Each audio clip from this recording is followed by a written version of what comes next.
Hello besties, నేను మీ సీతాఫల్ మండి పిల్ల స్వర్ణ. ఇప్పుడు చాలా సింపుల్గా టేస్టీగా జ్యూసీ అండ్ సాఫ్ట్ చికెన్ ఎలా ప్రిపేర్ చేయాలో చూసేద్దాం పదండి. ప్రాసెస్ చూపించేస్తాను.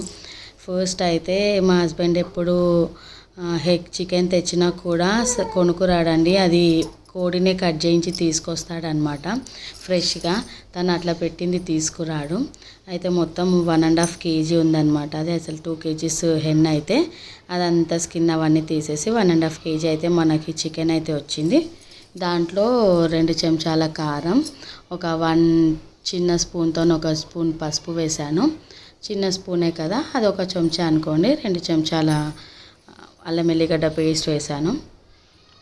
దాంట్లోనే కర్డ్ అనమాట. ఇది చాలా స్వీట్గా ఉంది కర్డ్ అయితే.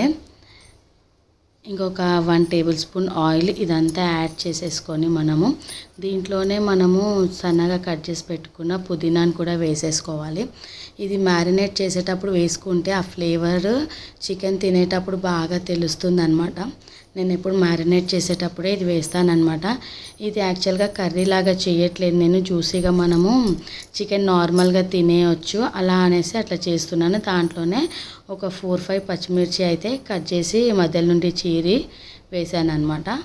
ఇట్లా మొత్తం కలిపేసేసుకొని పెట్టేసుకుంటున్నాను. దీంట్లోనే మళ్ళీ మనం ఇంకొంచెం స్పైసెస్ కూడా యాడ్ చేసుకోవాలి.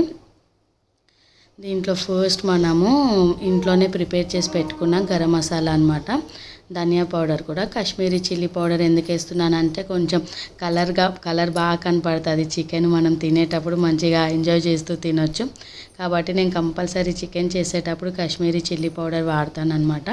ఇప్పుడు ఒక 10 minutes అయితే దీన్ని మ్యారినేట్ చేసేసుకుందాం. అది మ్యారినేట్ అయ్యేలోపు ఇంకో దానిపైననైతే ఈ కడాయి పెట్టేసుకున్నాను. కడాయి పెట్టుకొని దాంట్లోనే ఒక 4 స్పూన్స్లో అయితే ఆయిల్ అయితే వేసేసుకున్నాను అనమాట. కొంచెం చికెన్లో ఆయిల్ ఎక్కువ ఉంటే బాగుంటుంది కదా, అట్లా. దాంట్లోనే ఇంకా ఆనియన్ కూడా వేసేసాను. ఆనియన్ ఒక 2-3 minutes అయ్యాక గోల్డెన్ బ్రౌన్ వస్తుంది కదా లైట్గా, ఇంకా దాంట్లోనే సాయి జీరా వేస్తాను. సాయి జీరా వేయడం వల్ల ఏంటంటే చికెన్ టేస్ట్ బాగా అనిపిస్తుంది. తింటుంటే చిన్నగా మనకు తగులుతూ ఉంటుంది కదా, ఆ టేస్ట్ బాగుంటుంది, ఆ ఫ్లేవరు. నేను మ్యారినేట్ చేసేటప్పుడు సాల్ట్ ఎందుకు వేయలేనంటే దాంట్లో వాటర్ అంతా చికెన్ది ఆ వాటర్ అంతా వచ్చి అంతా వాటర్ కనిపిస్తుంది మ్యారినేట్ చేసేటప్పుడు అని నేను ఆనియన్లోనే సాల్ట్ వేసుకుంటాను ఎప్పుడు. ఇప్పుడు వేసేసుకున్నాక అది కూడా వేసాక ఒక 5 minutes కుక్ చేయాలి. ఎందుకంటే ఆల్రెడీ మనం మ్యారినేట్ ఒక 15 minutes చేసి పెట్టుకున్నాం కదా, అట్లా దీన్ని కుక్ చేయాలన్నమాట. ఇంకొక 10 minutes. ఇంకా పక్కన నేను రైస్ కూడా పెట్టేసుకున్నాను అలానే. ఇక మొత్తానికైతే మన చికెన్ జ్యూసీ సాఫ్ట్ చికెన్ అయితే రెడీ అయిపోయింది. మనం ఇలానే కూడా తినేయచ్చు, చపాతీలోకి రైస్లోకి నార్మల్గా తినే వాళ్ళు కూడా తినేయచ్చు. ఈ వీడియో కనుక మీకు నచ్చినట్టయితే please like, share and subscribe.